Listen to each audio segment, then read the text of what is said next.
자, 오늘 말씀은 주빌리입니다. 주빌리. 영어로 주빌리. 한글로 번역하면 희년. 여기서 희는 기쁠 희락할 때의 희. 그러니까 즐거운 해라는 뜻이야. 자, 주빌리 뭐라고요? 즐거운 해. 즐거운 해. 뭔가 즐거운 일이 있으니까 즐겁겠지? 자, 그러면 우리 하나님께서 유대인들에게 가장 중요하게 율법 중에 명하신 것 중에 하나가 있는데 뭐냐면 너는 며칠 일하면 어떻게 해라? 일을 너는 그냥 주장창 해라 아니면 뭐 쉬어라. 그걸 우리는 안식일이라고 그러죠. 자, 하영님께서 자, 이제 탈출하셨죠? 초딩을 탈출해서 이제 중딩이 되셨으니까 멋지게 한번 안식일을 정리해 주시겠습니다. 6일 동안은 일하고 7일 동안 쉬는 거. 7일 동안 쉬는 거? 7일째! 우와, 6일이라고 7일 동안. 잘못만. 네, 여전히 아직 여러분 이해해 주세요. 네, 몸만 중학생이 되었지 여전히 머릿속에는 네, 초딩이 아니고요. 자, 6일 동안 일하고 하루를 쉬는 게 안식일의 본질이었지. 자, 우리 뭐 안식일에 대해서 그동안 얘기를 워낙 많이 했기 때문에 안식일 다 잘 아실 것 같고, 그러면 질문을 바꿔볼게. 왜 하나님께서는 하루를 쉬라고 하셨을까? 쉬면은 하나님을 의지하니까. 정확하게 그게 사실 정답이에요. 왜냐면 사람은 쉬라고 안 하면 안 쉬니까. 그러면 근데 왜 사람들이 안 쉬나요? 쉴 것 같은데 누가 질문한다면 쉬라고 해도 안 쉬는 이유는 불안하기 때문이야. 뭐가 불안해? 왠지 내가 이렇게 열심히 일을 안 하면 내가 어떻게 안 될 것 같으니까. 다시 말해 어떤 저주에 들어가 있는 거냐면 아담이 받았던 그 저주 안에 들어가 있는 거야. 하나님께서 원래 인간에게 바라셨던 거는 일을 하는 게 아니었어. 우와, 그럼 설마 정말 놀고 먹는? 네, 맞아요. 정확히 말하면 놀고 먹는 게 중요한 게 아니라 하나님을 의지하면서 하나님으로부터 나오는 그 공급되는 모든 것을 받아서 철저하게 누리고 살길 원하셨어. 그래서 에덴 동산이랑 완전 퍼펙트한 플레이스를 만들어 놓고 거기다 아담을 탁 놔두고 네 맘대로 해. 이거 써. 네 맘대로 다 해도 되는데 딱 하나만 하지 마. 그랬더니 딱 하나만 했지. 그래서 어떻게 했어? 그 모든 허락된 게 다 없어지면서 저주가 딱 떨어진 거야. 그게 뭐야? 너 원래 하나님 내가 너 먹여 살릴 예정이었는데 이제 못 그러겠으니까 너가 알아서 해. 그 얘기야. 근데 그게 아담의 저주였어. 다시 말해 인간이 스스로 자기가 어찌어찌 해야 되는 게 이 저주였어. 근데 하나님께서는 율법들 통해서 뭘 해주셨어? 하루는 쉬어라. 적어도. 자, 이 안식일을 올바로 지키려면 믿음이 필요해. 어떤 믿음이 필요하냐면 우리가 광야 생활로 돌아가야 되는데 광야에서는 사실 먹을 게 없었지. 일하고 싶어도 일할 수 없어. 근데 약간의 노동이라고 한다면 뭐가 있었냐면 아침에 일어나면 뭐가 바닥에 쫙 깔려 있어. 만나가 깔려 있잖아.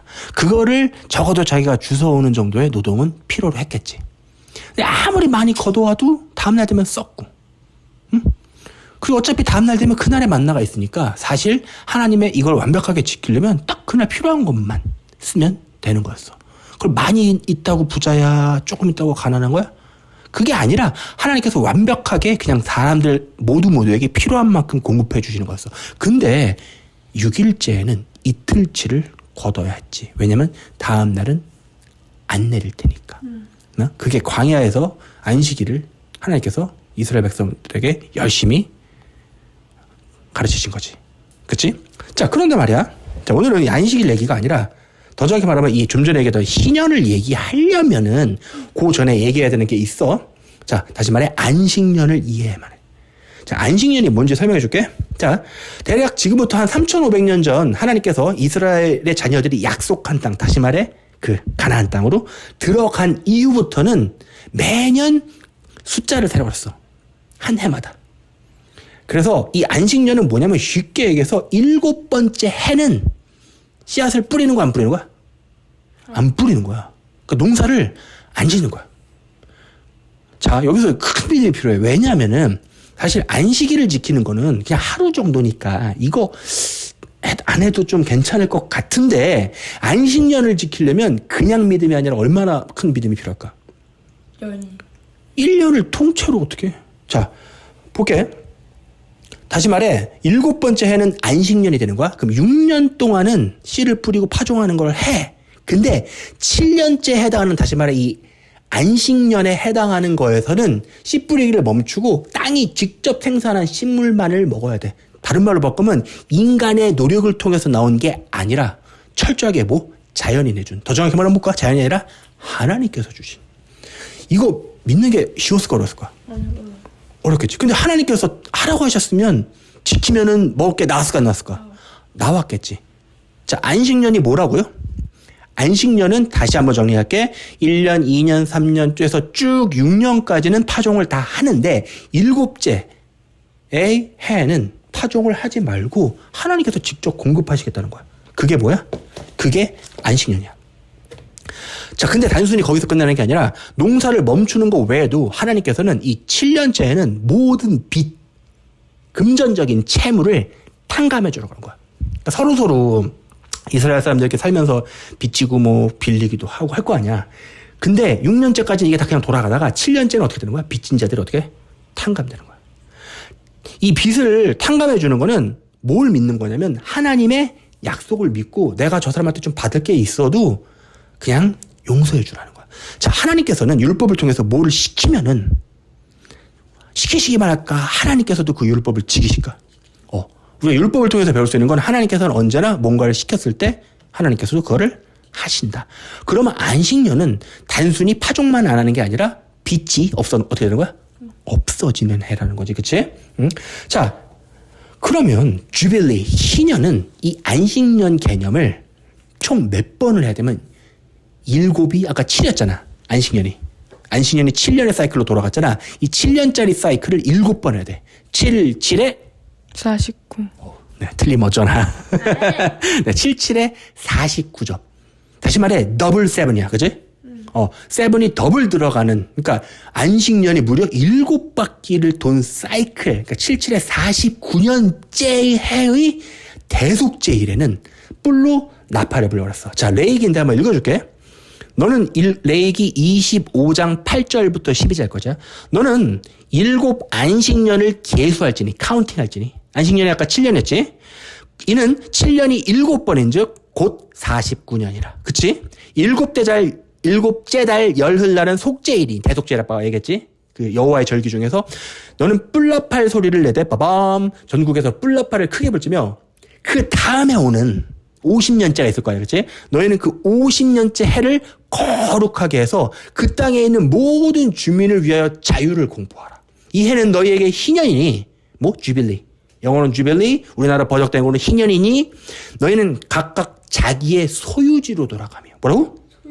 자기의 원래 고향으로 돌아가는 거야. 각각 자기의 가족에게로 돌아갈지며, 그 50년째 해는 너희의 희년이니, 너희는 파종하지 말며, 스스로 난 것도 거두지 말며. 안식년에는 어떻게 되는 거였어? 거두기라도 했을 거 아니야. 근데 이 아예 희년에는 뭐야? 스스로 난 것도 아예 거두. 포도를 거두지 말라. 이는 희년이니 너희에게 거룩함이니라. 너희는 뭐를 먹냐면 밭의 소출을 먹으리라.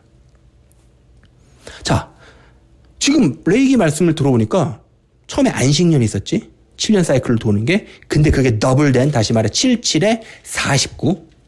응? 레이기 25장이야. 25장 8절. 레이기 25장 8절인데 50년째 해는 안식년의 파워업 버전이라고 볼 수 있는 이 희년이 돌아가는 거야.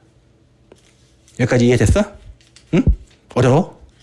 표정이 좀 어려운 것 같은데? 아니. 자, 근데 문제는 말이야. 이 주빌리, 희년은 어떤 걸 또한 중요한 걸 갖냐면, 잘 들어봐. 여기서 중요한 게 있는데, 주빌리에서는 성경적인 법령, 즉, 땅 무르기법이라는 게 존재해. 땅을 물러주는 거. 우리가 지난번에 룻기 때 대충 그걸 봤었는데, 그때 이 나오미가 뭐를 이용해서 자신의 그 재산을 되찾았냐면, 자기의 유력한 남자 누구?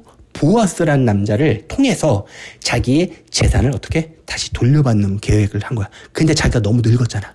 그러니까 누굴 이용한 거야? 자기의 며느리였던 누구? 룻을 이용해서 보아스를 통해서 자기의 재산을 하는 거지. 이 땅 모르기 법은 뭐냐면 쉽게 얘기해서 그거야. 어떤 사람이 자신의 뭐 이렇게 살다 보니까 힘드니까 자기의 뭐 밭이라든가 뭐 재산을 남한테 팔았어. 근데 언제는 그게 다시 한테 돌아오는 거야? 이 희년에는. 뭐라고요? 희년에는 자기 잃어버렸던 이게 다시 돌려주는데 그걸 원래는 보통 어떤 사람이 예를 들어 노예로 팔렸어. 돈을 갚을 능력이 없으니까 내가 몸으로 때울게 해서 노예가 될 수도 있잖아. 근데 이 희년에는 이 노예도 어떻게 되는 거야? 풀리는 거야. 뭐라고요?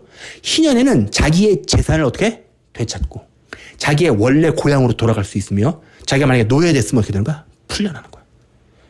그러면 여기까지 들으면 희년은 좋은 거야 나쁜 거야? 굉장히 좋은 거지. 그치?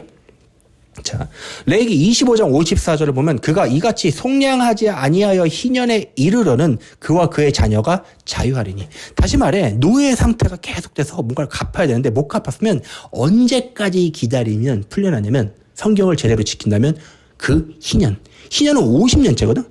아빠가 아까 찬송 부르면서 50의 의미를 곰곰이 생각해봤는데 이게 아주 디자인이 아주 잘 된 것 같아. 왜냐면 이 50이라는 숫자는 한 사람의 한 평생 중 딱 한 번은 마주칠 수 있어. 근데 두 번은 마주치기가 힘들어. 아니? 아, 그치 당연히. 아니 두 번을 마주친다 하더라도 솔직히 의미가 없는 게 한 50살쯤에 한 번 마주치고 그 다음에 100살에 마주칠 수도 있고 아니면 좀 일찍. 근데 완벽한 의미의 꽉 채운 의미의 희년을 두 번 맞추기는 사실 힘들고 어쨌든 어떤 한 사람의 인생에 이 희년에 한 번 사이클 안에 들어갈 가능성이 매우 높지. 이거 이해돼요? 자, 그럼 다시 돌아갈게요. 자, 아까 말했던 이 희년은 구원의 해야. 왜 구원이야? 노예잖아. 노예가 어떻게 된다고? 풀려난다고. 자, 예언적으로 이 구원의 해는 하나님께서 이 인류가 실질적으로 아담과 이브가 어떻게 됐어? 죄 때문에 팔렸어.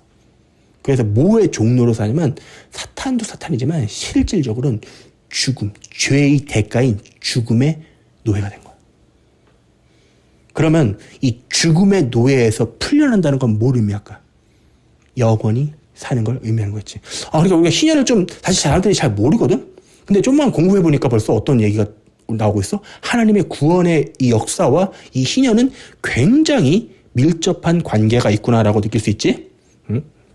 자, 다 한번 이거 보자. 아담이 죄를 지었을 때 자기가 소유가 많았잖아. 에덴 동산.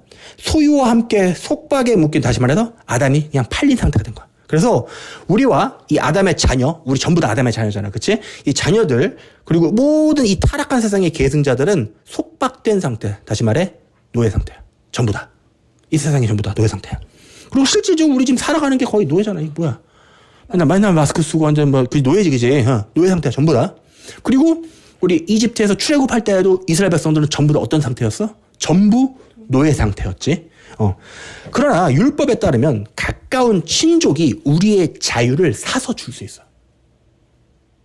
돈을 지불할 수 있다는 거야. 노예가 있잖아. 예를 들어서 저 사람이 뭐 예를 들어서 뭐 1,000,000원을 못 갚아서 노예가 됐어. 그러면 가까운 사람이 1,000,000원 내주면 이 사람 어떻게 되는 거야? 풀려나는 거야. 값을 지불한다고. 그치? 근데 우리한테 가까운 친족이 있다고. 누군지 알아? 누구? 자, 볼까? 근데 그 어떤 죄악된 인간도 아담이 진 빚을 대신 갚아줄 능력이 없어. 근데 우리한테는 인간인데 죄가 없으신 분이 한 분 계셔. 누구야? 예수 그리스도. 예수 그리스도께는 이 땅에 육신으로 오셔서 우리의 빚을 뭐로 지불하셨냐면 자기의 핏값으로. 생명으로 지불한 거야. 그러니까 다시 말해 뭐야? 정말로 그 값을 지불할 수 있는 능력이 있는 거야. 이렇게 하나님께서 인류를 구원하실 계획이 좀 전에 설명했던 이 희년이라는데 그대로 녹아 들어가 있는 거야. 굉장히 중요한 것 같지, 그치? 자, 이 희년, 주빌리, 이 궁극의 구원의 해는 우리의 구원의 완성을 얘기하고 당연히 예수님께서 우리의 원래 죽지 않을 몸으로 우리를 어떻게 다시 돌리시는 걸 의미하는 거야. 그게 뭐다? 희년이다. 그러면 계속 볼게요. 그럼 이제 궁금하지? 언제가 희년일까? 그치? 자, 일단 중요한 거 볼게. 그럼 언제 도대체 우리의 몸에 구원이 있을까? 성경에 따르면 이 구원의 때는 휴거 및 부활의 때에 발생하게 될 거야. 자, 고린도전서 15장 52절부터 54절을 보면 읽어줄게. 자, 고린도전서는 사도 바울이 집필했어.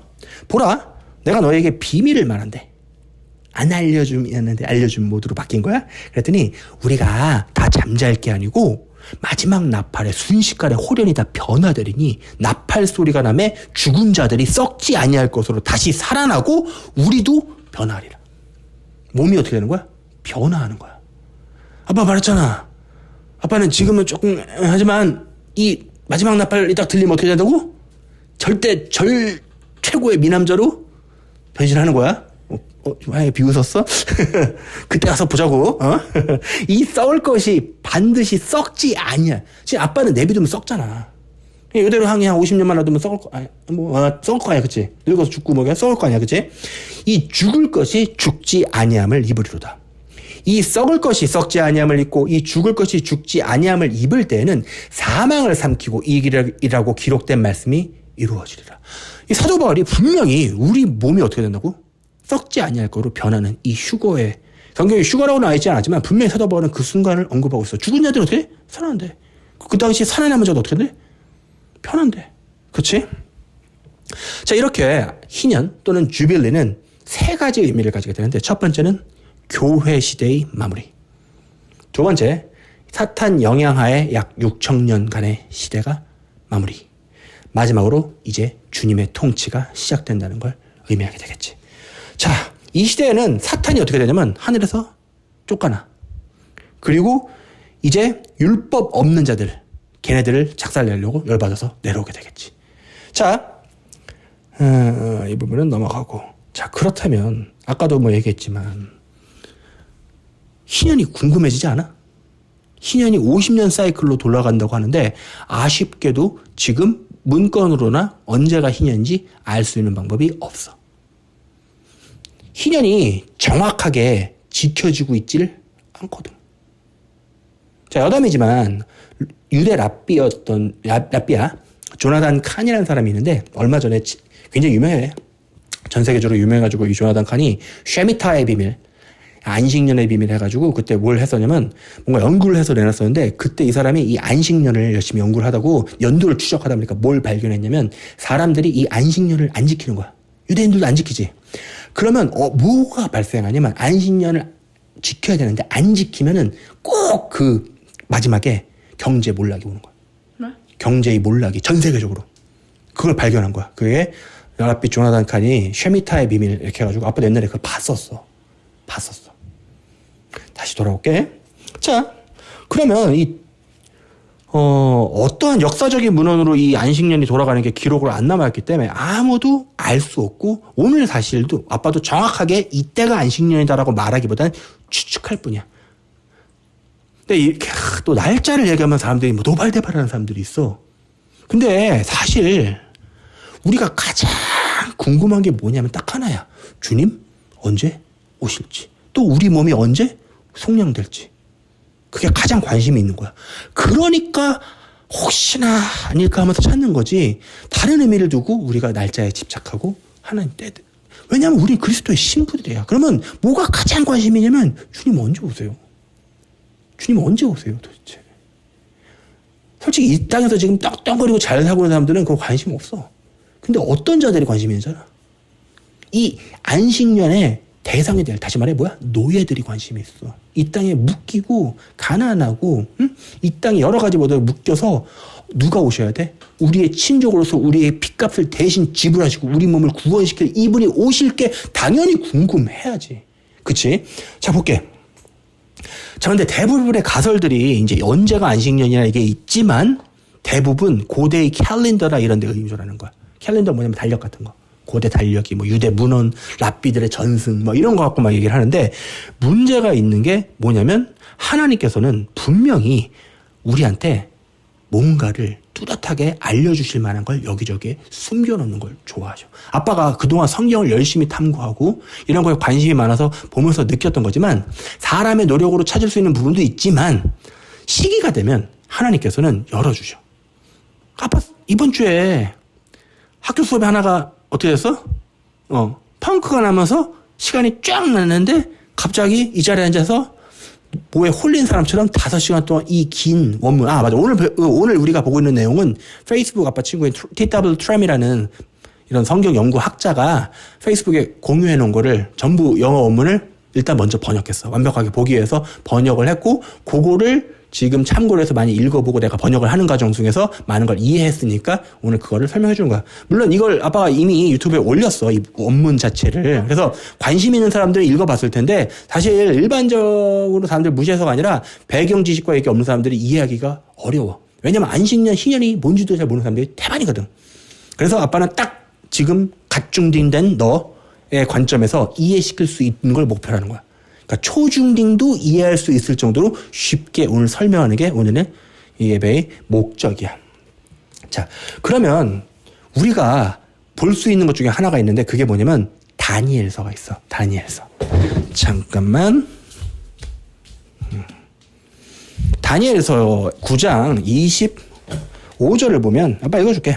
그러므로 너는 다니엘 누구냐면 다니엘이 다니엘과 새 친구. 맞아. 다니엘과 새 친구로 유명한 그 다니엘이야. 그 다니엘. 그리고 구약에서의 거의 요한계시록이라 할 정도로 말세에 대한 예언과 일단 다니엘 예언 중에서 가장 중요한 게 이거야. 뭐냐면 다니엘 9장 25절. 왠지 알아? 볼게. 그러므로 너는 깨달아 알지니라. 지금 다니엘한테 하는 말이야. 예루살렘을 중건하라는 명령이 날 때부터 기름 부음 받은 자 곧 왕이 일어나기까지. 뭐라고? 예루살렘을 재건하라는 중건하라는 영이 날 때부터 명령이 있을 때부터 기름 부음 받은 자 왕 누굴까? 기름 부음 받은 왕 예수 그리스도가 일어났을 때까지 7일에와 62일에가 지날 것이요. 정확하게 날짜를 지정해주고 있어. 이 구절에서 뭐라고? 7일에와 62, 7, 62. 근데 69라고 하면 될 텐데 떨어뜨려놨어. 그치? 7일에와 62일에. 일에는 뭐냐면 영어로 week이야, week. 주. 오, 알아? 오, 이야. 근데 성경에서 이 일에는 7년으로 해석이 돼. 성경 안에서 그걸 밝혀줘. 자, 7일에와 62일에가 지날 것이요. 그 곤란한 동안에 성이 중건되어 광장과 거리가 세워질 것이며. 사실 이 구절은 역사상으로 이미 성취가 되었어.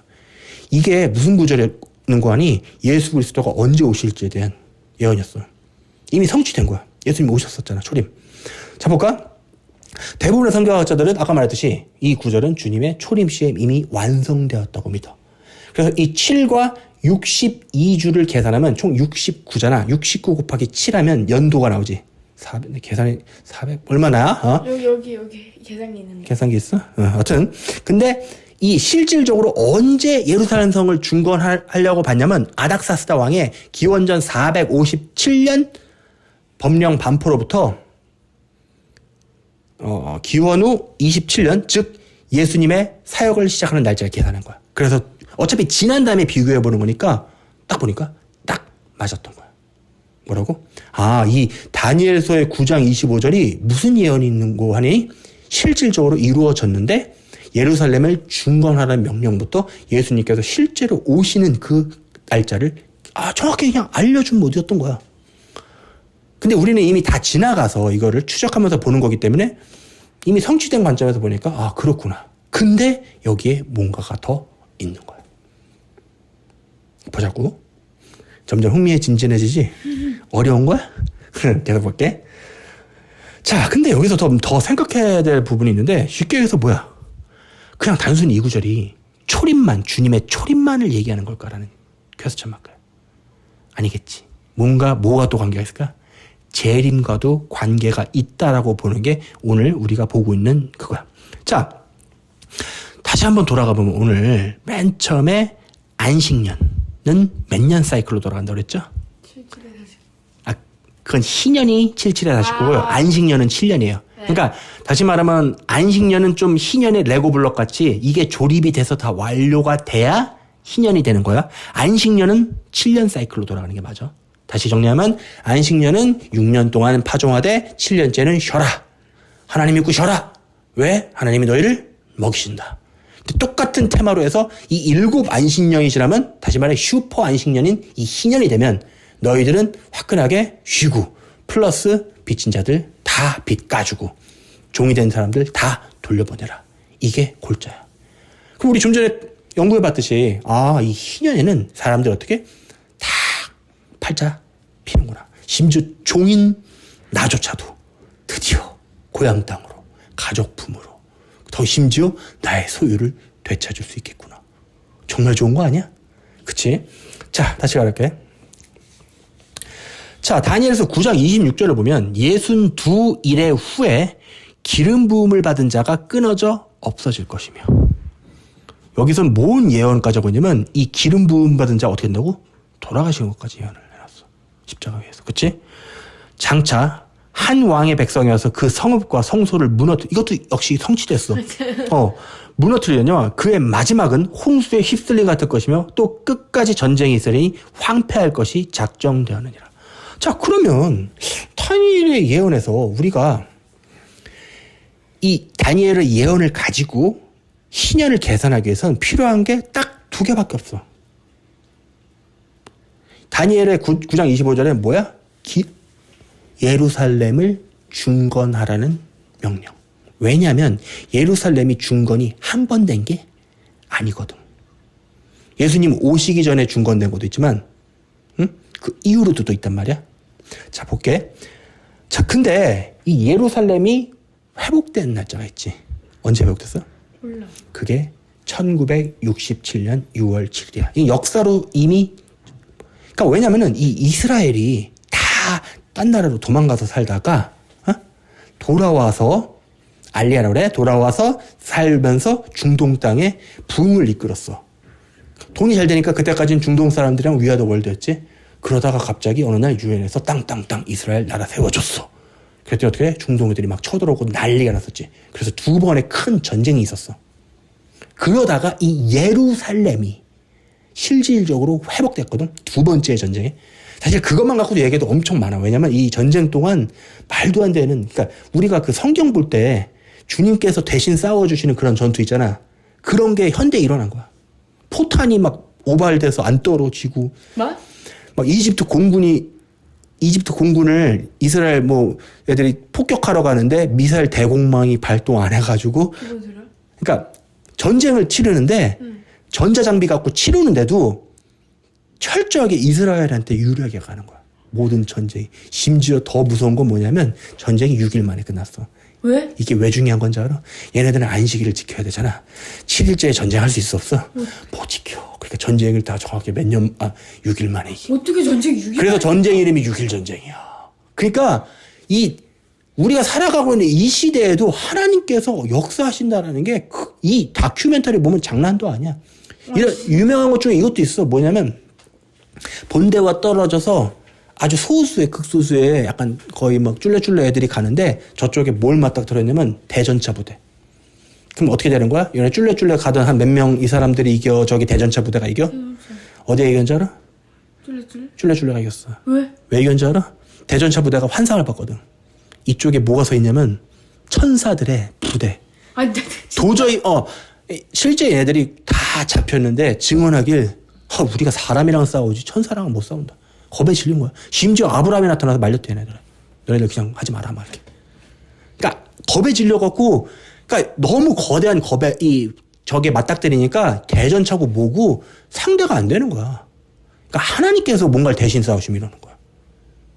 우리가 믿는 분 스케일이 이 정도 스케일. 내가 말했잖아. 이 정도는 돼야 믿어볼 만한 신 아니야? 우리가 힘이 없어서 비리비리 그러고, 아이고 미안한데 야 요즘 이제 식량이 없어지니까 너네 좀 잘 좀 한번 해봐라 야. 내가 좀 요즘 조금 힘이 딸린다 야. 많이 해. 이런 하나님이야. 먹을 게 없으면 공급하실 수 있는 분이야. 믿으려면 아예 그냥 스케일이 크게 믿어야 돼. 어떻게 믿어? 하나님께서는 그냥 눈앞에 그냥 빵을 뿅 하고 나타나게 하실 수 있어 없어? 있어. 아니 하나님을 왜 자꾸 한정해서 믿어? 우리가 좀 답답하게 믿으면 하나님이 뒤통수한테 치고도 먹을 거를 탁 떨어뜨리고 가실 수 있는 거 아니야? 이놈 진짜 못 알아듣네 하면서 뒤통수한테 톡 치고 그래도 이뻐하고 뻑뻑을 쭉 해주고 하고 가실 수 있는 거잖아. 우리가 믿는 하나님이. 어쨌든 이 통해서 얘기가 좀 샜는데 1967년 6월 7일에 실질적으로 뭐가 탈환되냐면 예루살렘이 탈환돼. 더 웃긴 건 뭔지 알아? 내가 아빠 기억하기로는 이때 이 탈환할 때 이 장군 이름이 아마 모세인가 그럴 거야. 그것도 아마 나팔절인가 탈환됐을걸. 그러니까 애초에 이스라엘이 살아왔던 길 자체가 다 기적이야. 기적. 자, 근데 이 67년부터 많은 사람들이 50년을 계산했었어. 그러면 어디가 떨어지면 2015년이 대충 떨어져. 근데 이 마침 그때 2015년 때 어떤 일이 있었냐면 아빠가 그때 엄청 흥분해서 했던 기억이 나는데 이때 하늘과 이쪽에 징조가 어마어마했었어. 그때 포블러드문이라고 그래서 6월절, 나팔절, 6월절, 나팔절에 계속 그 블러드문, 그러니까 유대 절기에 총 4번 연속으로 맞춰서 빨간 달이 뜨고 해서 그때 아빠가 진짜 세게 뭘 기대했었냐면 주님 오시는 거 아닌가 이러고 있었던 시절이었어. 지금으로부터 7년 전, 지금도 추억이, 그때 막 아빠 가르치는 학생들한테 얘들아 주님 오실 것 같아 막 이러고 다니던 시절이었어. 근데 안 오셨지. 그래서 아빠 막 그때 막 삐지고 아빠 막 세게 삐져갖고 막 그런 아빠가 얘기하지 않은 뭐 그런 스토리들이 많아. 하나님이랑 나만 알고 있는. 자, 어쨌든 그런 기억이 있는데 문제는 이 1967년은 이미 안식년이 이미 들어가 있는 상태였어. 뭐라고? 이미 시작해 있는 상태라고. 이해가 돼? 그러니까 안식년 사이클이 이렇게 들어간다고 한다면 이미 들어가 있는 상태이기 때문에 여기서부터 카운트하면 완벽한 안식년 사이클이 시작되는 게 아니었던 거야. 자, 이 예루살렘 회복 이후에 뭐를 우리가 봐야 되냐면 그 회복된 그 이후에 안식년이 시작되는 걸 찾아야 되는데 그 이유는 근데 다시 다행인 건 이건 쉽게 확인이 가능해. 왜냐면 유대인들이 기록을 하고 있으니까. 안식년은 두 번째 성전 이후로부터는 유대인들이 계속 기록을 하고 있어. 그래서 우리가 뭘 찾으면 돼? 희년을 보는 게 아니라 안식년을 보는 거야. 다시 말해 예루살렘이 회복된 그 이후에 안식년을 봤더니 안식년이 1973년에 시작해. 그러면 여기서 우리가 뭘 계산하면 되냐면 1973 더하기 7일에를 다시 말해 50년을 계산하면 돼. 그치? 1973 더하기 50 49 뭘까요? 이거 아빠가 심심해서 쫙 써봤거든? 1973부터 포함해야 돼. 그래서 73, 74, 75, 76, 77, 78, 79 그지? 80, 81, 82, 83, 84, 85, 86 그지? 87 이거 어디까지 해야 되나? 하여튼 해보면 정확하게 언제가 떨어지냐면 2022년이 떨어져. 이제부터 좀 위험해.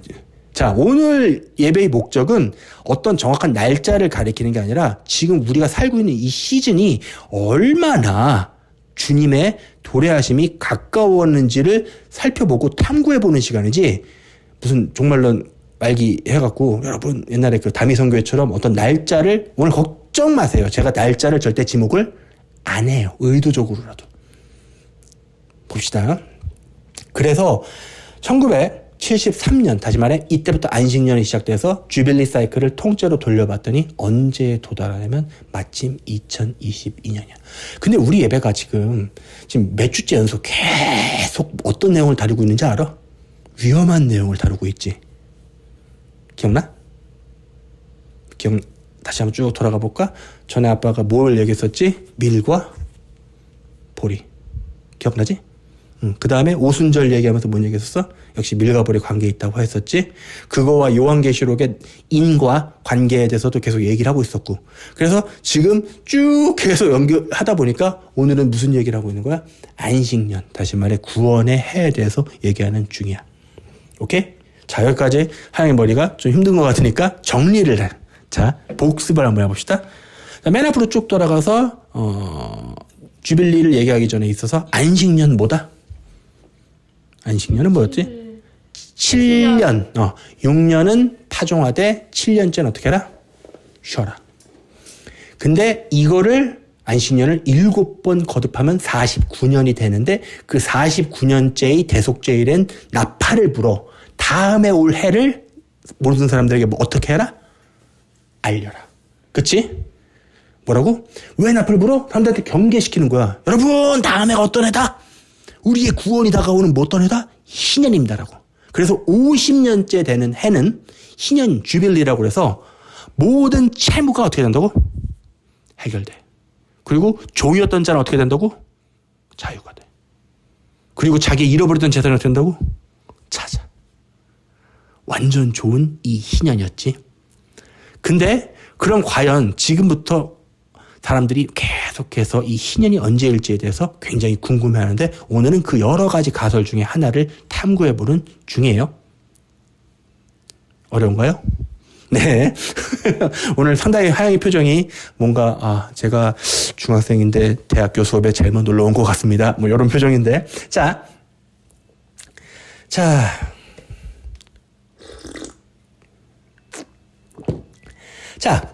2022년을 잡아놓고 거기다 맞추기 위해서 갖다 맞춘 게 아니라 그리고 많은 사실 아빠도 그렇고 오늘 이 내용을 제공한 이 TW2M도 사실 2015년에 안식년이라고 막 얘기를 했었어. 아빠가 그때도 역시 번역을 했던 기억이 있기 때문에 내용들이 기억이 있다고. 근데 상당히 설득력이 있었는데 뭔가 아니다시피 그냥 지나갔는데 2015년 일단 그 얘기가 또 나오니까 자 볼게요. 자, 그러면은 이거 말고도 또 다른 것들이 분명히 우리에게 증언해주는 부분이 있어야 할 거야. 그 또 다른 관점에서 볼게. 자, 첫 번째는 성경이 성경을 증명한다는 거야. 우리가 성경을 어떻게 연구하는 사람들, 학자들, 교수들, 신학자들이 뭔가를 연구할 때는 가장 중요한 원칙이 있는데 뭐냐면 내가 어떤 거에 대해서 연구할 때 이거를 성경에서 백그라운드를 갖는 게 가장 정확한 거야.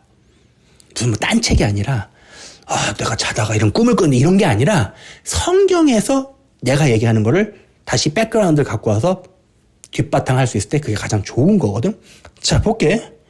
주님이 초림만이 아닌 재림이 예루살렘의 회복과 연결되는 것은 시편에서 확인이 되어져. 시편 102편을 보면 102편 16편부터 18편까지 보면 여호와께서 시온을 건설하시고 그의 영광 중에 나타나셨습니다. 18절 이 일이 장래 세대를 위해서 기록되었으니 창조함을 받을 백성이 여호와를 찬양할 거다. 이렇게 예루살렘과 예수님이 다시 여호와께서 오시는 거에 대해서 관계를 시편에 적어놨어. 자, 또 다른 거. 이 다니엘이 언급했던 이 일곱 일해라는 관점은 성경의 전체에서 딱 한 번만 언급돼. 그러니까 일곱 일해. 일곱이 7이잖아. 그치? 일해도 뭐야? 일해도 7이야. 다시 말해 이 더블 세븐의 개념 자체는 성경에서 이 다니엘서에서 한 번만 딱 언급된다고. 딴 데 중복이 없어요. 그러면 왜 이렇게 되는 건가? 만약 다니엘이 언급한 이 일곱 일해가 궁극적인 구원에 다시 아까 말했던 희년과 관련이 없다면 왜 성경의 처음부터 마지막까지 하나님의 완전한 구원의 계획이란 이 성경이 사실 그 지도거든? 이 지도에서 왜 딱 그거 하나만 발견되는 거야? 우리가 의문을 가질 수 있는 거지. 관계가 있을 수 있다는 거야. 다시 말해 희년은 77. 근데 일곱 일에도 뭐다? 역시 77. 관계가 분명히 있을 거라는 거야. 자, 그 다음. 논리학에서 가장 중요한 원칙은 뭔가를 설명할 때 있잖아. 이걸 설명하기 위해서 그냥 주장창 길게 얘기하는 것보다 그냥 단순하게 설명할 수 있는 게 최고야. 논리학의 기초야. 그러니까 뭔가를 내가 설명할 때 자꾸 말을 길게 한다는 건 뭔가 불안하다는 거야. 근데 말이 짧은데 딱 들으면 바로야. 그럼 이 사람 설명이 제일 좋은 설명이야. 깔끔한 게 제일 최고거든. 자, 가장 적은 가정을 필요로 하는 게 가장 올바르다는 건데, 이 좀 전에 말했던 이 희년 계산법은 수많은 걸 얘기할 필요 없어. 딱 뭐야? 다니엘의 7일에는 안식년을 의미하는 게 맞다라는 가정과 그 다음에 1972년부터 3년까지가 안식년이다라는 이 두 가지 가정만 가지고 지금 우리가 보고 있는 이 2022년이 희년의 해가 맞지 않냐라는 걸 보는 거지. 만약 이 두 개의 가정이 올바르다면 희년은 언제 시작하게 된다고? 2022년에 시작되게 돼. 자, 그 다음.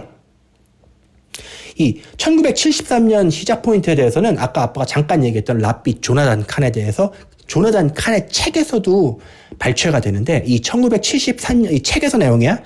1973년부터 시작해서 5개 중에 가장 큰 경제적 그리고 재정적인 최고치가 다 붕괴해버린 현상이 발생했는데 이게 뭐냐면 쉐미타해였다. 이게 뭐냐면 안식년을 제대로 안 지키면 다시 말해 율법이거든. 하나님께서 뭐라고 하신 거야? 쉬어라. 파종하지 말라. 현대적인 의미는 뭘까? 농사만 얘기하는 것과 경제적인 의미까지 포함되는 걸까? 사실 경제적인 의미 하나님의 법을 안 지키면 어떻게 경제가 작살난다. 이 하나님의 법이거든. 모든 경제 전반에서까지 이 하나님의 율법은 완벽해서 모든 게 이 원칙대로 돌아간단 말이야.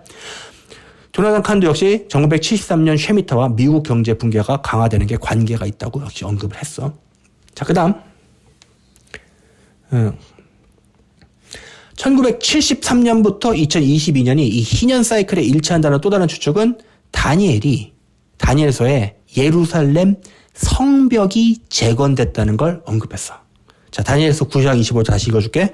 그러므로 너는 깨달아 알지니라. 예루살렘을 중건하라는 명령이 할 때부터 기름 부음을 받은 자 곧 왕이 일어나기까지 7이레와 62이레가 지날 것이요. 그 곤란한 동안에 성이 중건되어 광장과 거리가 세워질 것이며가 개역 개정인데 여기는 성벽 얘기가 없어. 그래서 아빠가 밑에 원문을 찾아뒀어. 여기에는 영어로 the street shall be built. 거리가 다시 재건될 거고 벽이 재건된다는 언급이 있어. 벽이. 근데 이제 개역 개정으로 오면서 이 부분이 삭제가 되었거든. 자, 근데 이 예루살렘 성벽은 이슬람의 지도자였던 그러니까 예루살렘 성벽이 언제 재건되었는지를 보는 거야. 누가 이거를 성벽을 재건하라고 시켰냐면 슐레임만이란 그 슐레임만이 뭐냐면 그 이슬람의 대빵이야. 쉽게 얘기해서. 웃기지. 이슬람이 대빵이 이슬람은 굉장히 이 이스라엘 사람들 싫어하는 사람이거든. 근데 하나님 마음에 합한 사람이었는지 이 슐레임만이 1536년부터 37년 명령을 했는데, 그 명령 시점으로부터 안식년 되는 사이클로부터 해서 또다시 아까 말했던 62레를 계산하면 다시 1973년에 도달해. 여기서부터 내용이 좀 어렵지? 요거는 어려우니까 나중에 이제 제가 올릴 원문이랑 천천히 대조해보면서 한번 찾아보니까 사실 이거 다 따지시는 분들이 있고 어떤 분들은 그냥 이 안에 골자 있는 내용만 받아들여도 돼. 근데 계산하시길 좋아하는 부분이 있어. 자세한 거는 내가 댓글과 거기에 언급을 해놨으니까 그 부분 보시면 될 것 같아요. 자, 마지막으로 이게 진짜 제일 중요한 건데 요거야. 아빠는 사실 2015년이 희년의 시작이라고 많이 생각을 했어. 아까 얘기했지. 그때 삐졌었다고. 분명히 희년인 것 같은데 뭔 일이 있을 것 같은데 아무 일도 벌어지지 않았는데 2015년부터 2020년까지 몇 년이죠? 7년이에요. 그러면 왜 이런 딜레이가 있었냐는 희년이 바로 시작할 수도 있었을 것 같은데 아까 말했듯이 약간의 착오 때문에 이미 희년이 그러니까 안식년이 이미 들어갔기 때문에 카운팅이 안 되고 7년 정도가 다시 벌어지게 되었거든. 그럼 왜 이 7년의 딜레이가 있었냐는 거야. 성경에서 찾아볼게요. 하나님께서는 어떤 심판을 내리시기 전에 전통적으로 성경에서 확인이 되는데 7일 또는 7년의 경고를 항상 주죠. 보자. 첫 번째는 뭐였냐면 창세기에서 발견이 되는데 노아의 홍수가 발생하기 전에 7장 4절이야. 지금부터 7일 후면 내가 40주야를 땅에 비를 내려 내가 지은 모든 생물을 지면에서 그러니까 노아의 방주로 들어갔어. 다시 한번 뭐라고? 노아의 방주로 들어갔는데 바로 비가 쏟아진 게 아니라 며칠 동안 그냥 있었다고? 아빠 그때 말했잖아. 노아 마음이 어땠을까? 완전 늑대가 나타났다잖아. 생각해봐. 온 가족 다 들어왔고 저러고 있는데 문은 안 닫히고 막 동물들 막 울고 있는데 와이프는 막 쏘아보고 아무 일도 안 일어나. 근데 어떻게 돼? 정확히 7일 후니까 어떻게 돼? 하나님께서 직접 문을 닫아버리시고 그때부터 뭐야? 벼었지. 그럼 질문. 왜 하나님께서 바로 쏟아버리는 게 아니라 7일을 기다려주셨을까? 이유. 하나님께서는 심판을 집행하시기 전까지 7일을 더 준 이유는 딱 하나야. 회개하라고. 하나님께서 시간을 자꾸 끄신다니까. 또 있어. 여리고 성도 7일 동안 돌았지. 왜 돌았을까? 바로 죽여버리면 되는데. 7일 동안에 투항하는 사람이 있으면 걔네들은 사는 거야. 살려달라고? 그치. 근데 그 안에 사람들이 투항했어. 콧방이 꼈어. 우리가 넘어진. 중요한 건 이 관점에서 하나님께서 시간을 주셨다 안 주셨다? 여리고성을 7일을 돌았거든. 7일 동안 어떻게? 기다려준 거야. 여리고성. 여리고성은 사실 이 심판받는 이 온 세계를 상징하거든. 그 다음 이집트 파라오 왕 꿈 알지?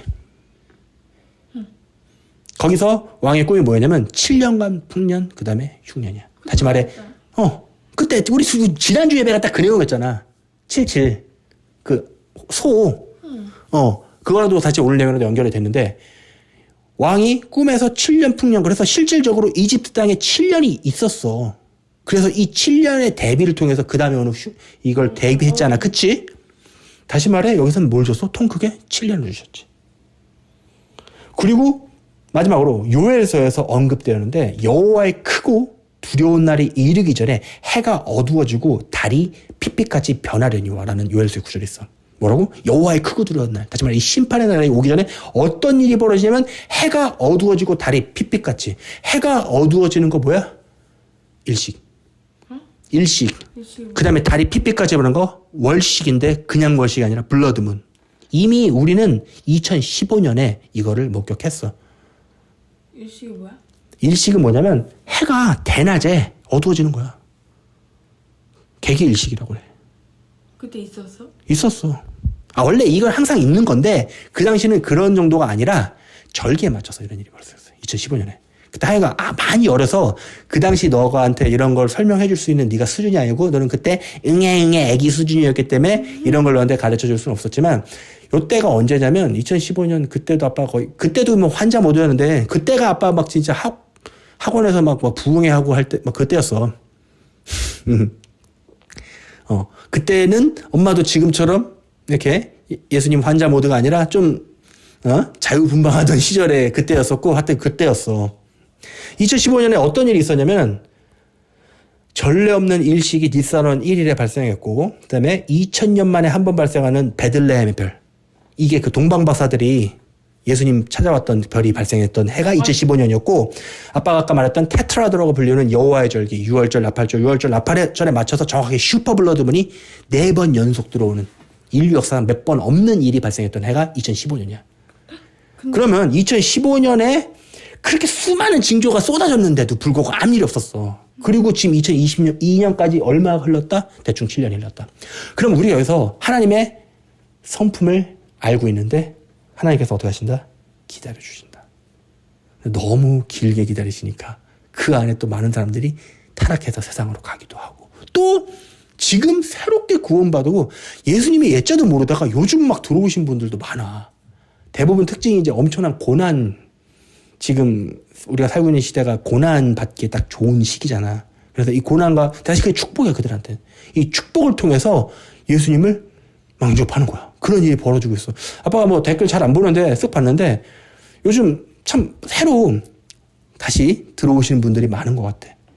그리고 뭐 절대 뭐 설교 안 듣던 사람들이 내가 아빠가 대단해서가 아니라 나는 그렇게 생각해. 아빠 따위조차도 사용하셔서 많은 사람들에게 이 말씀을 그리고 예수님을 사랑하자는 마음을 심어주시는 하나님이 대단하신 건데 중요한 거는 우리가 이렇게 시간을 길게 받아왔다는 거야. 자, 그럼 대충 맞네. 전체적인 내용을 다 커버하기 위해서 하영이가 이해하기는 조금 어려운 부분도 있었고 했지만 이제부터 잘 들으면 돼. 지금은 전체적인 내용을 한번 본 거고 이제부터 정말 하영이가 이해할 수 있는 내용으로 쉽게 얘기해 줄게. 그리고 이제부터가 정말 중요해. 자, 우리가 지금까지 희년을 공부해 봤어. 아빠 처음에 희년 탁 하면서 빚진 자가 풀어준다 라는 얘기를 듣자마자 눈물이 흐르더라고. 내가 주님 앞에 빚진 자야. 그리고 난 지금 종살이 하고 있다고. 이 세상에서. 왜냐면 우리 모두가 종이야. 왠지 알아? 사람들 다 공통적인 걱정이 이래야 되는데. 사실 어떻게 보면 이 문제 때문에 하나님과 멀어진 사람도 많고. 그렇지만 우리가 확실한 거는 지금 우리가 이 고난의 시기를 겪고 있지만 하나님께서 우리에게 뭐를 준비해 주시는가 하면 일생에 한 번은 꼭 겪게 되는 이 희년이라는 거야. 희년은 내가 지금은 비록 노예지만, 내가 지금 비록 노예지만 내 이 빚을 갚아주실 분이 오기만 한다면, 그분이 오시기만 한다면 내 빚이 일시불로 다 집을 대고 나는 이제 놓인다는 거야. 그리고 이제 고향 땅으로 돌아가는 거야. 이게 희년의 가장 중요한 거야. 뭐라고? 난 이제 고향 땅으로 돌아가. 내 고향 땅은 아빠가 태어난 경북 경산도 아니고 지금 살고 있는 이 강화도 아니고 내 고향 땅은 주님의 앞이야. 그래서 이 희년의 말씀을 번역하면서 참 마음이 좋았어. 솔직히 내용 많이 어렵고 하지만 우리가 사실 이거 정확하게 다 이해 못해도 괜찮아. 진짜 중요한 건 뭔지 알아? 확실한 건 주님이 우리에게 가까이 오시고 있다는 거야. 사실 오늘에 대해서 좀 더 많은 얘기를 하게 되면은 이제 날짜까지 추측할 수 있는 방법이 나오지만 안 해. 왜 안 하는지 알죠? 저는 날짜를 지목하는 거 별로 관심이 없어요.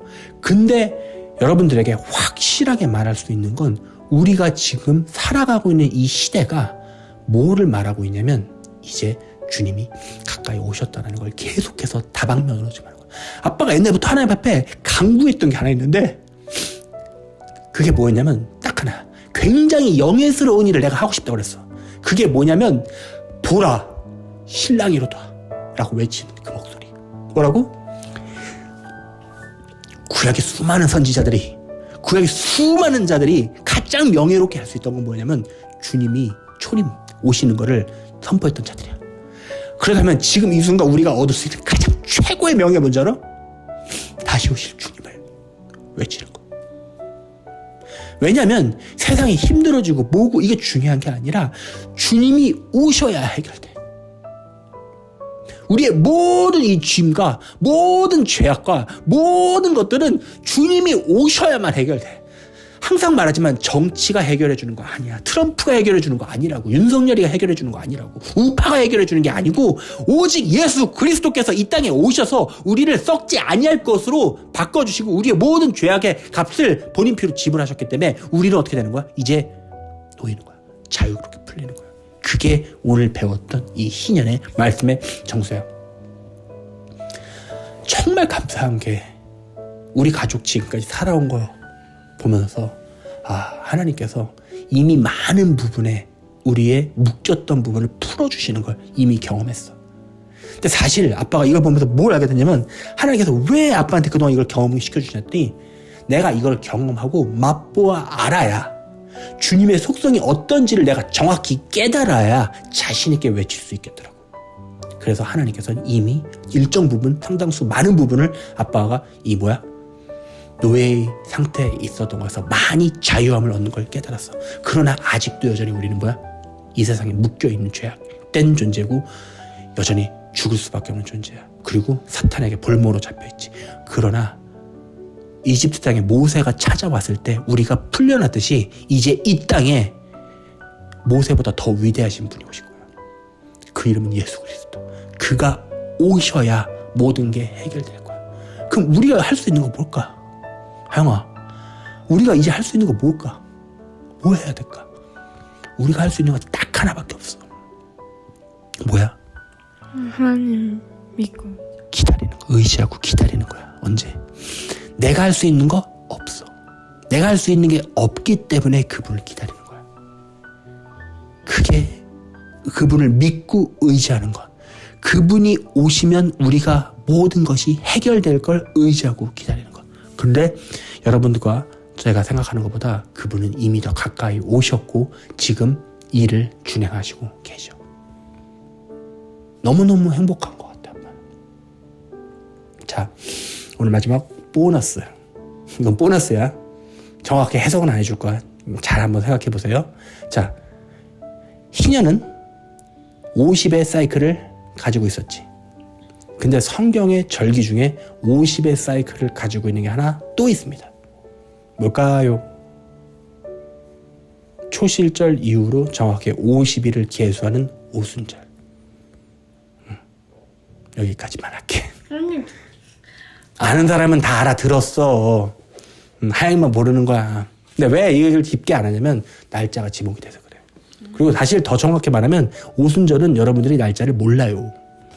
내가 왜 오순절 날짜를 모른다고 그랬지? 오순절 날짜를 성경적으로 정확히 카운팅할 수 있는 방법은 딱 하나밖에 없어. 뭐야? 밭에 익은 곡식. 그리고 사실 이 초실절의 어린 양이신 예수 그리스도로 인해서 오순절에 바쳐질 두 빵덩이들. 여기까지만 얘기할게. 궁금하면 다음 주에 오순절에 대해서 다시 한번 천천히 다룰게요. 근데 사실 다음 주에는 룻기를 좀 더 보고 싶어졌어. 미리 예고한다고 하면. 오늘 내용 많이 어려웠지만 사실 어렵지도 않고, 그리고 사실 우리가 신년에 대해서 원래 알고 있어야 되고 안식년도 알고 있어야 되는 건데 사실 현대에 넘어오면서 그런 거에 대해서 율법 관심이 없는 거야. 근데 요즘 들어 율법을 보면서 아빠는 은혜를 많이 느끼는 것 같아. 율법이 그냥, 나는 레위기 읽다가 울어봤다니까.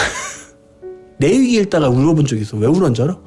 율법에 숨어있는 하나님의 그 깊은 뜻이 깨달아지니까 막 눈물이 나더라고. 원래 율법 되게 지루하다고 생각했었는데 율법을 보다 보니까 하나님께서 우리를 너무나 사랑하시니까 막 보이는 거야, 여기저기서. 그리고 가장 핵심은 이거야. 하나님께서는 우리한테 지키라고 명령하시잖아. 근데 알고 보면 내가 지키겠다는 약속이더라고. 그게 아빠가 율법 보면서 울게 되는 핵심이야. 뭐라고? 지키라고 얘기하는 자가 지키실 거로 우리한테 약속하는 거야. 알겠어? 예를 들어서 너희는 7번씩 용서해라. 알지? 7번에 70번씩? 예수님께서 그러셨잖아. 어? 그럼 7 곱하기 70에서 490번만 용서하라는 게 아니라 뭐야? 영원히 용서하라는 거거든? 그럼 우리한테 영원히 용서하라고 하는 분께서 우리는 용서 안 할까? 그 너무 막 은혜가 되더라고. 방종하고 살라는 게 아니라 우리를 그렇게까지 사랑하신다는 거야. 그런 예수 그리스도의 사랑이 아빠를 탁 낚아서 지금까지 이렇게 왔는데, 확실한 거는 이제 아빠가 사역을 할 수 있는 시간이 얼마 남지 않은 것 같아. 은퇴해야지 나도. 나 은퇴하면 딱 원하는 게 딱 하나, 뭐냐면 예수님께서 주시는 포도주 한 잔 딱 얻고 예수님 품에서 누워서 낮잠 한번 자고 싶어. 내 소원이야. 기도합시다.